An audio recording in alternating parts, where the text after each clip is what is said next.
Illuminati is a thing you need to watch out for. They want to depopulate and slave us so much more.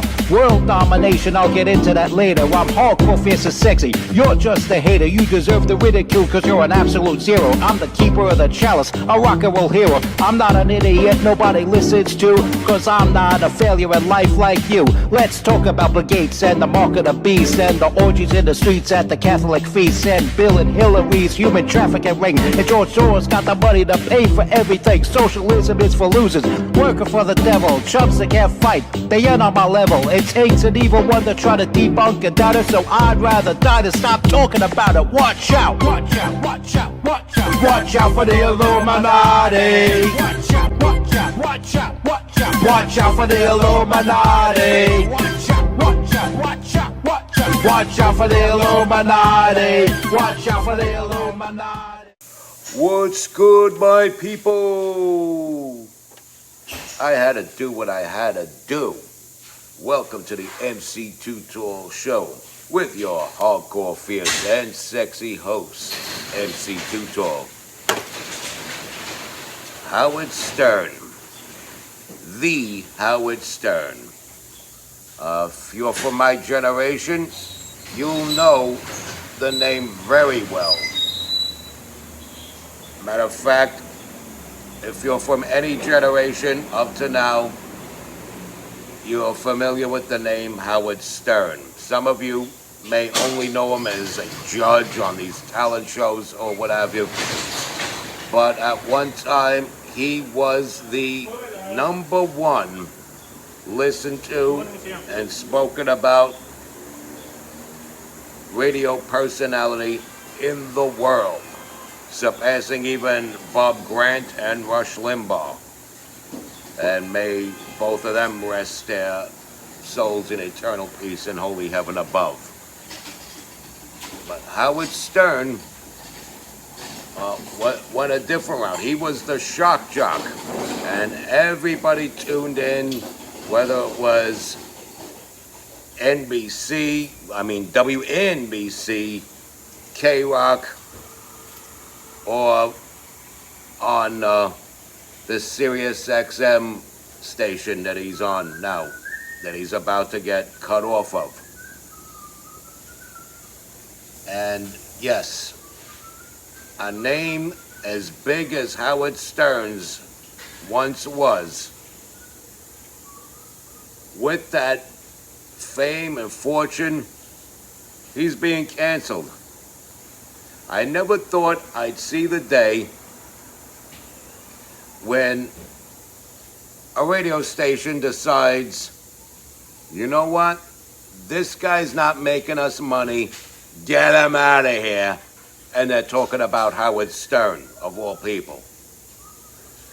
This is because he went from being the controversial shock jock that everybody came to know and love. He was indiscriminately offensive towards every group. There was even an ad where everybody of every walk of life was lining up with markers and paint to vandalize, desecrate, and violate a WNBC billboard that had the likeness of Howard Stern and Don Imus. Don Imus would draw a line, at least on air, and never cross it. And they say he was very mean to Howard Stern coming in, and that's because he was trying to maintain his position. But yeah, this was a guy that was too controversial for WNBC. But when he went to K-Rock, he was their cash cow. Howard and K-Rock were very lucrative. They were really reeling in the bucks when he was with K-Rock. He also had a show on the cable network E, or the E channel. And as I mentioned before, he's been a judge on these different talent search contests.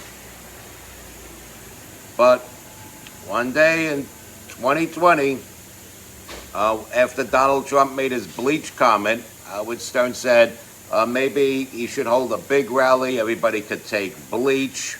They could hug and kiss each other and drop dead. Mind you, this was the same coward that ran for governor of New York, would have beaten Mario Cuomo, but he ran for governor of New York in 1994 as a libertarian, and he would have been governor. Nobody heard of George Pataki at the time. People were sick and tired of Mario Cuomo at the time. And Howard Stern was probably at the height of his popularity in those days. He would have been governor of New York for sure. But he was a coward and he backed out. One good thing came of that. It made people curious about what the Libertarian Party is. And it made a lot of Democrats look towards the Libertarian Party. And since then, he's become a shoeshine boy for the Democrats. He had Joe Biden on his show. He was kissing Joe Biden's ass, acting like Joe Biden was this great grand guru on life, when he was just a senile old dog that the DNC cheated to make president of the United States. Everybody knows this. The DNC was relentless on sabotaging Donald Trump. But it wasn't these things that he said about Trump and Trump supporters. He also said on the air that Trump supporters were stupid. Another untruth. He said a lot of untrue things that people laughed at and stuff, and they laughed off or whatever. And there are plenty of people that say Trump supporters are stupid, all untrue, of course. But the thing that's getting him off the air is his ratings.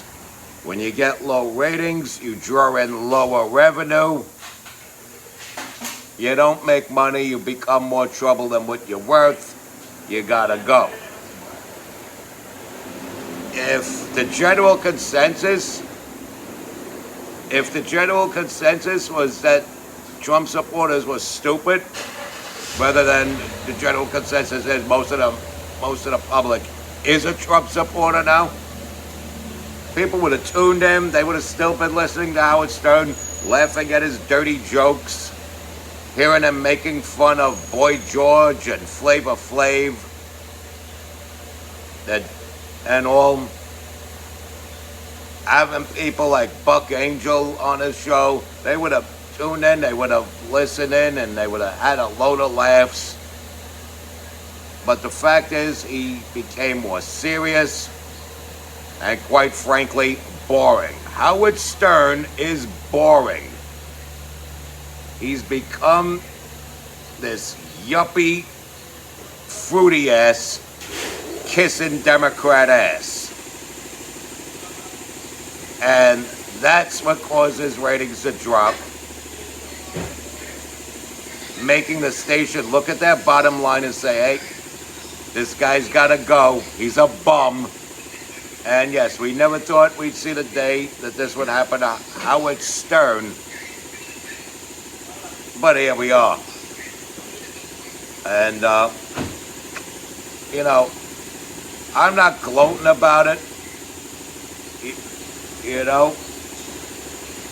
It is a damn shame that somebody as big as he is, or was at one time, has been relegated to whimpering out of a radio station studio with his cardboard box in hand, with his personal items from his desk in there, sad face, slinking out of the studio. It's a damn shame to picture the mighty Howard Stern like that. But number one, he did it to himself, and number two, he made enough money. I'm sure he will not starve. Maybe CNN will hire him as an anchor because he's such a serious person now. And he seriously has TDS. But on to my drunk Crancians that don't have TDS. This concludes this episode of the MC Tutorial Show. And remember, respect God, watch out for the Illuminati, follow and share this wonderful content, subscribe to my channel, and don't be gross. Stay strong, keep kicking that slang. It's your boy in the building, hip-hop legend, recording engineer, underground rock and roll hero, and New York City goth scene ambassador, MC Tutorial.